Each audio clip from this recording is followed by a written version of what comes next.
What's the match you're most proud of that you've called? In the WWE or in the of all? Oh, how about everything?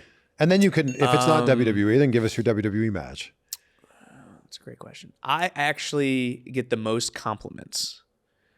And if you go back and listen to it, it's Rey Mysterio and it's Brock Lesnar, Survivor Series 2019. Great match. And Dominic is in his father's corner, which now we're at where we're at here in Los Angeles. It's kind of ironic to go back and look at it. Yeah. But if you listen to the match, I forget where I'm at and kind of black out, and I become a fan, and my voice breaks.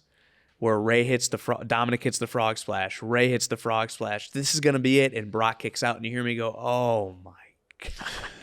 Because it was like I thought they had it, but I lose myself because I'm still a fan every time I sit in that seat behind the desk. That's the one I get the most compliments about. That's the one I'm really proud of thus far.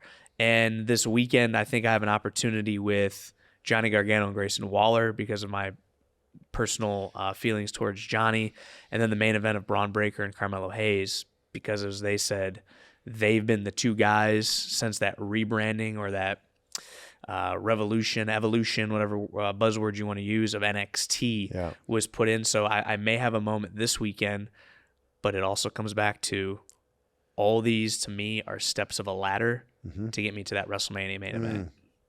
It's tough with NXT because I feel like you've got big shoes to fill. Like Mauro was so much the voice for NXT for so long. And so many of those iconic moments you talk about had his voice imprinted on them. They're big shoes to fill, but it's also exciting that you're now the guy. If you think about it, for Raw, I had to fill the shoes of Michael Cole. And for NXT, I had to fill the shoes of Mauro Ranallo. And for Mauro, I think what's been cool is we do two different styles. Totally. And I may be speaking out of turn, and for those that are listening, and this will probably leave the comments, I didn't try to be Mauro. I didn't try to give you a Mamma Mia. I didn't try to do his style. I'm my own authentic way of doing things. Yeah.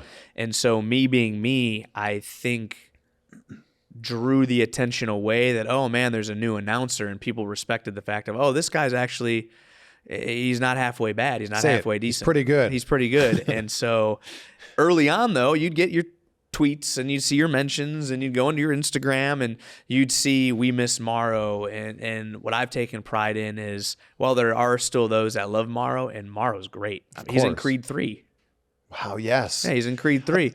Yeah. And so he's done great things. I could take anything away from what that guy did. He is absolutely amazing. But no one's ever, criticized me for not being Mauro. He's Vic Joseph, and he doesn't need to be Mauro. Yeah. It's interesting because I remember watching Floyd Mayweather versus Conor McGregor. And it wasn't until like the fourth round that I was like, oh, that's Mauro Ranallo. Yeah. Because he calls boxing completely differently from how he calls wrestling. And he even calls it different in the movie, which is crazy. Wild too. Because he calls boxing very much down the middle of like, he's just telling you what he sees. And wrestling, he was giving you all these references, was just so different. He was allowed to be a fan too. Yeah, so I don't want to say over the top, but he was allowed to be very excited. Yeah. And I go over the top sometimes. Michael Cole goes over the top sometimes because that's what it is. Another name from the past, Todd Grisham. Yes. Also in Creed 3.